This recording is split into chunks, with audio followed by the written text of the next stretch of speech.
Hey, what's up, Logos American History students?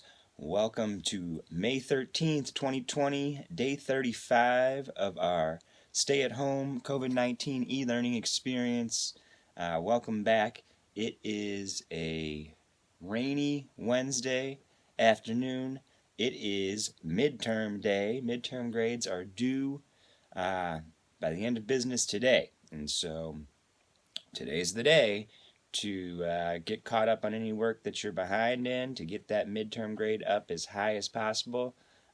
Just remember, midterm grades are just kind of like a progress report. They're not going on your transcript or anything. So if your midterm grade isn't up to what you would like it to be, you have the rest of the term to get it up for your final grade.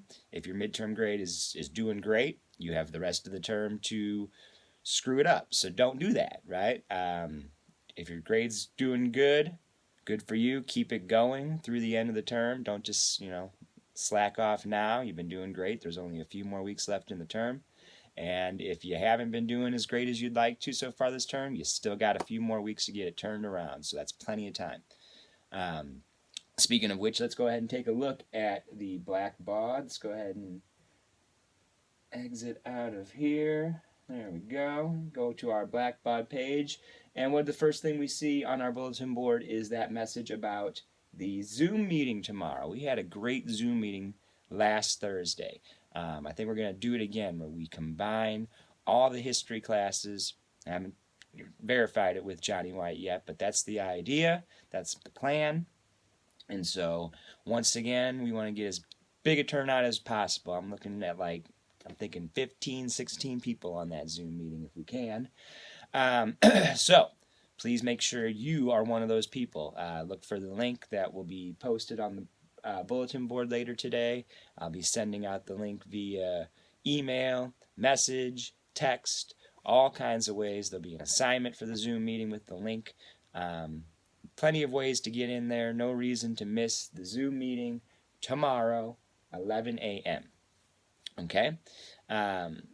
Besides that, it's the same deal as any other day. We have our reading under topics. We have our assignment. Let's take a look at the topics. 1960s.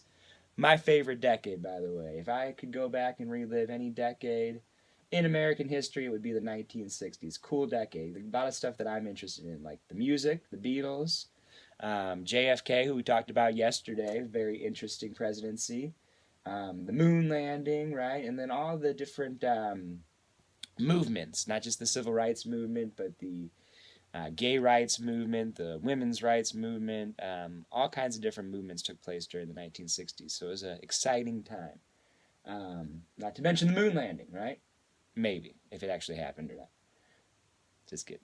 But we do have a reading, and that is section 2. Yesterday we did section 1 of chapter 22, which was on JFK. Today we're looking at the president that succeeded JFK after his assassination, LBJ, Lyndon B. Johnson, LBJ, and something called the Great Society. If we zoom and you see the Great Society, that was LBJ's plan for making America great. Great society. Not making America great again. The Great Society, right? Creating a great society. What makes a society great? Well, according to LBJ, great society is a society where there's no people starving on the streets. There's no people who are dying from curable diseases because they can't afford health care. Those types of things, right? Great Society was a very ambitious set of programs that some people liked, some people didn't like. It was somewhat controversial, but it's also a long-lasting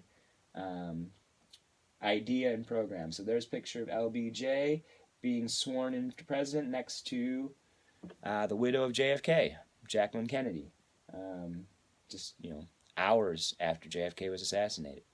It's a famous photograph on Air Force One. If we scroll on down, this is a longer section, and I'm not going to apologize. LBJ had a very momentous, very impactful presidency, and so it's going to take you a little while probably to get through this. That's okay, because there won't be an assignment for tomorrow. So if it takes you a couple of days to get through this section, no problem. because, again, I'm not going to apologize. If we go into the assignment, go back here to assignments, you'll see chapter 22, section 2 right there. The assignment is 1, 2, 3, 4, 5, 6 questions long. Oh my gosh, Chris, 6 whole questions? Yeah, 6 questions. Not going to apologize. Again, take a couple days to work on it. We've had some assignments that are only 2 or 3 questions. This one's a little longer, 6 questions. This might be a record for the longest one. But LBJ, what the heck? He deserves it, I guess. And as always, you can submit it through this online submission text box here or through the Google Forms submission. If we click on that, we'll see those same 6 questions on Google Forms. Whichever one you are more comfortable with, right? But we got to talk about LBJ. We got to spend some time reading about him and answering these questions. So take your time, get that done. Also, don't forget about the question of the day. Question of the day. If we go into the question of the day, let's take a look at it. Because again, this gets back to that whole great society. How much do you think the government should do to protect or take care of individual citizens? What, if anything, should the government be responsible for providing to us? Should they provide anything to us? What about education? What about healthcare? What about income? What about protection, safety? What about protecting, our rights if we're accused of a crime? How much should the government do, and how much should the government back off, leave us alone?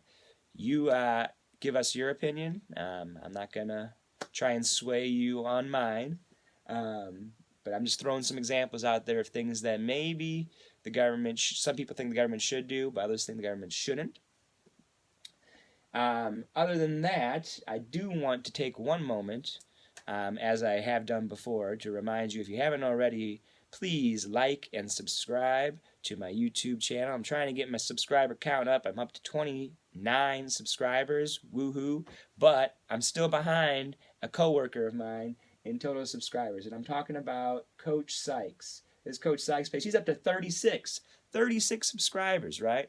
So if you've subscribed to his already and you haven't subscribed to mine, you better subscribe to mine. If you haven't subscribed to Sykes, he's a good guy, so subscribe to his too. But make sure you subscribe to mine. I'm trying to catch up to him. He's ahead of me by 7 subscribers. We have several staff members who have YouTube pages. So if you haven't had a chance to check them out, check them out. We got Coach Sykes Speaks here. We got Andrea. Only 4 subscribers for Andrea. But if you want to learn some advanced math, some geometry or trig, you got Andrea's page right there. We got Johnny White. Johnny Sanford White, only 2 subscribers, Johnny? Well, you gotta up your video game, right? He's only got 4 videos up there. What about Mr. Harrington? Oh yeah, Mr. Harrington. Again, you want to learn some math? Mr. Harrington's gonna teach it. He's got some videos, right? Not to mention health with Mike, right? So check out our staff members' YouTube channels. Don't forget to like and subscribe. And if you have any questions or concerns, please let me know. Otherwise, I will see y'all in the Zoom meeting tomorrow. Peace.